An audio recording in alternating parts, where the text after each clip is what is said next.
अलबेले किस्सों की दास्तां के सिलसिले शुरू हुए बनके कहानियां कहानियां।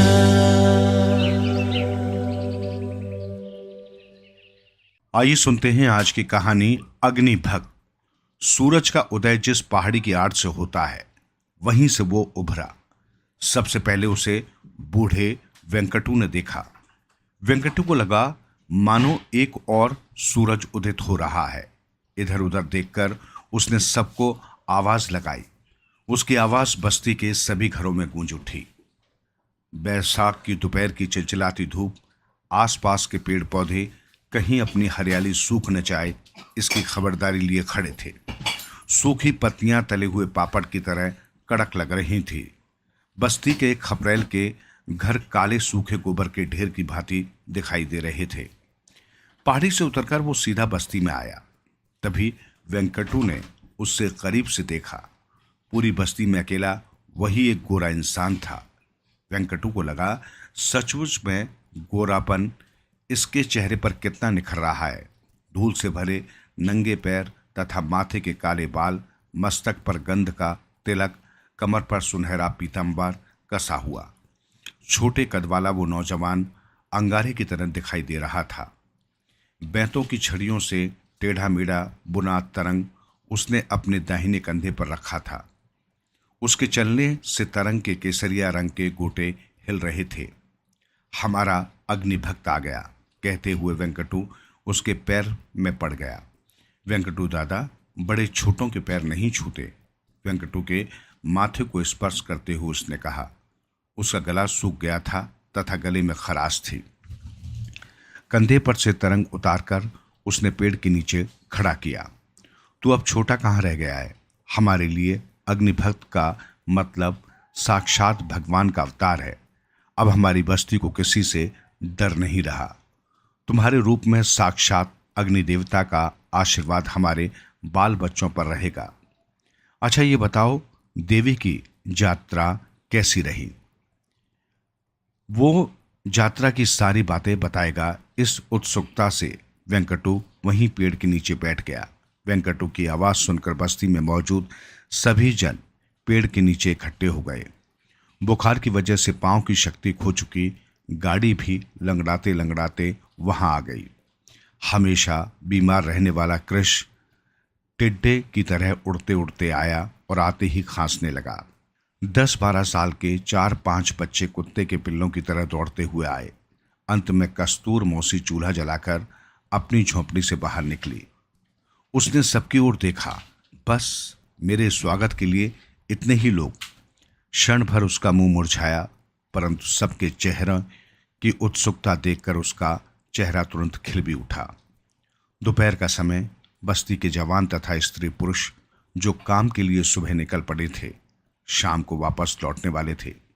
बस्ती में अब बूढ़े, बीमार, अपाहिज तथा बच्चे ही रह गए थे। हमारा अग्निभक्त हमारे लिए क्या लेकर आया है? उसके माथे पर दुलार से हाथ फेरते हुए मौसी ने पूछा। उसका मन उत्साह से भर उठा। सभी उसे अग्निभक्त कहकर बुला रहे थे। उसे लगा सचमुच में वो अग्निभक्त है। इसके अलावा उसका दूसरा कोई नाम ही नहीं है।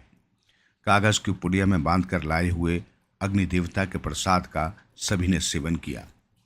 कस्तूर मौसी, तुम्हारा पोता कहाँ है? मौसी के लाडले पोते के लिए वो यात्रा से खिलौना लेकर आया था। मौसी ने मन ही मन उसको सराहा।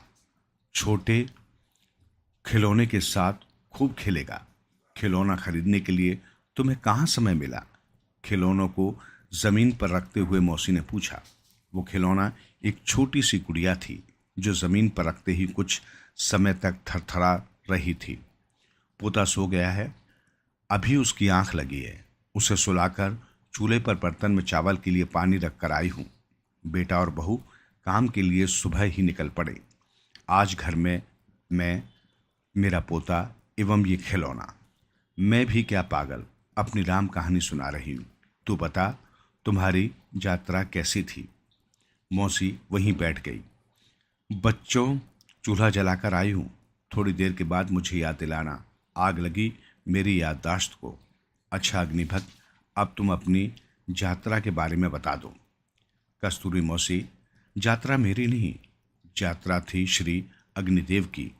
धूमे काल, हे ईश्वर, गलती हो गई, माफ करना। अग्नि देवता मानो जागृत देवता। अग्निभक्त के मुंह से अब यात्रा का वर्णन सुनने को मिलेगा। ये सोचते हुए सभी अचरज से मुंह खोलकर उसे देखने लगे। पूरी बस्ती में सिर्फ वही अकेला अग्निभक्त था। गांव में वैसे बहुत अग्निभक्त थे, परंतु बस्ती में वही पहला अग्निभक्त था। यात्रा में आने का बुलावा साक्षात अग्निदेवता ने उसे सपने में आकर दिया था। अपने जीवन भर में हर कोई अग्निदेवता के दृष्टांत का सपना देखता है। यात्रा के 2 दिन पूर्व उसने व्रत रखा। यात्रा के दिन कंधे पर तरंग उठाकर वो चल पड़ा। इससे पहले भी उसने यात्रा देखी थी, परंतु अब वो इस यात्रा का एक महत्वपूर्ण हिस्सा बन गया था। ईश्वर के कई भक्त, उन भक्तों में अब वो भी जुड़ गया। लोगों की भीड़ बहुत थी। उसे पिछले साल की याद आई, किस तरह वो भीड़ में घुसने की कोशिश कर रहा था। इस साल लोग आगे जाने के लिए उसके लिए राह बना रहे थे। दोपहर में आरंभ हो गई यात्रा की मुख्य विधि। मध्यरात्रि को आरंभ हो गई। मंदिर के ठीक सामने खुले मैदान में अग्निकुंड जल रहा था। सूखी लकड़ियों के गट्ठर एक के बाद एक अग्निकुंड में पड़ने लगे। वैशाख की दोपहर की तरह अग्निकुंड जल उठा। मंदिर का परिसर चारों ओर से प्रकाशमान हो उठा। गर्भगार में स्थित शास्त्रों घोड़ों के रथ पर सवार श्री अग्निदेवता की मूर्ति आग की तरह चमकने लगी। ढोल ताशे बज उठे। अग्निकुंड की लकड़ियों के जलकर अंगारे हो जाने तक ढोल ताशे बजते रहे। आग की तपिश के कारण दूर खड़े लोग अब अग्निकुंड के चारों ओर इकट्ठा होने लगे। मंदिर के तालाब में स्नान करके मस्तक पर चंदन का तिलक लगाकर एक के बाद एक अग्निभक्त आ गए। यात्रा का सबसे महत्वपूर्ण अंतिम कार्य आरंभ हो गया। अग्निभक्त बड़ी संख्या में अग्निकुंड में उतरे। अग्निकुंड के अंगारों को अपने पैरों तले रौंदते हुए परंपरा अनुसार पुजारी के हाथ में तीर्थ प्रसाद लेने के लिए मंदिर की ओर दौड़े। दर्शक सांस रोके ये दिव्य दृश्य देख रहे थे। भक्तों के झुंड का झुंड अग्निकुंड को पार करने लगा। यात्रा का वर्णन समाप्त हो गया। अग्निभक्त का गला सूख गया, माथे पर पसीना आ गया। उसे प्यास लगी। कस्तूरी मौसी, तुम चूल्हा जलाकर आई हो, याद है ना? लंगड़ी ने मौसी को याद दिलाया। हाँ हाँ, याद आया। अग्निभक्त, मैं तुम्हारे लिए पानी लेकर आती हूँ। अपनी टेढ़ी कमर को संभालते हुए हाथ में खिलौना थामे मौसी झोपड़ी में चली गई। क्या अंगारों पर से चलते समय पैरों को कुछ भी नहीं होता? एक लड़के ने सवाल किया। अग्निभक्त कुछ कहे इसके पहले ही वेंकटू कहने लगा, हैं, कैसे कुछ नहीं होता? बहुत से अग्निभक्तों के पैर जलते हैं, परंतु सचटे अग्निभक्त के लिए अंगारे फूलों के जूतों के समान होते हैं। सुनकर सभी दंग रह गए। अग्निभक्त अंगारों पर से चलकर सुरक्षित अपने गांव वापस लौटा था। अब तुम्हें आग से कोई खतरा नहीं।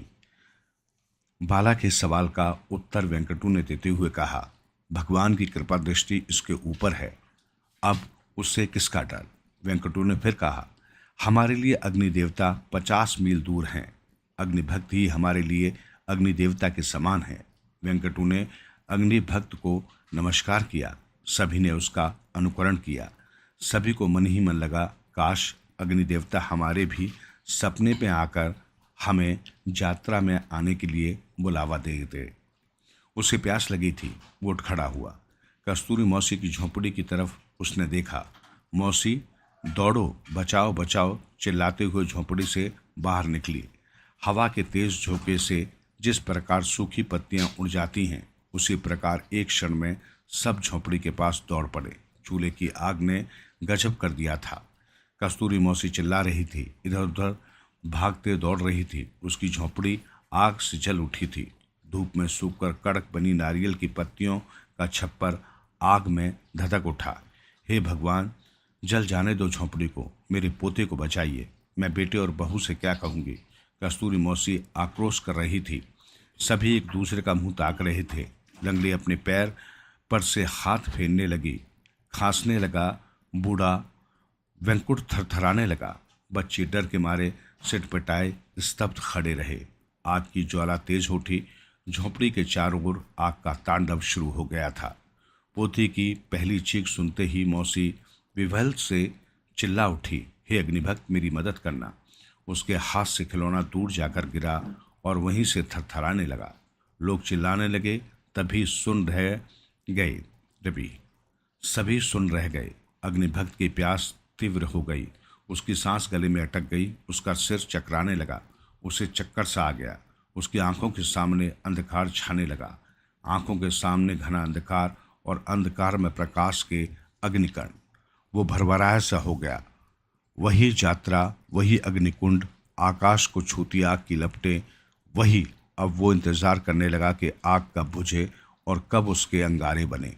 तभी कस्तूरी मौसी के पोते की अंतिम चीख वातावरण को चीरती निकल गई।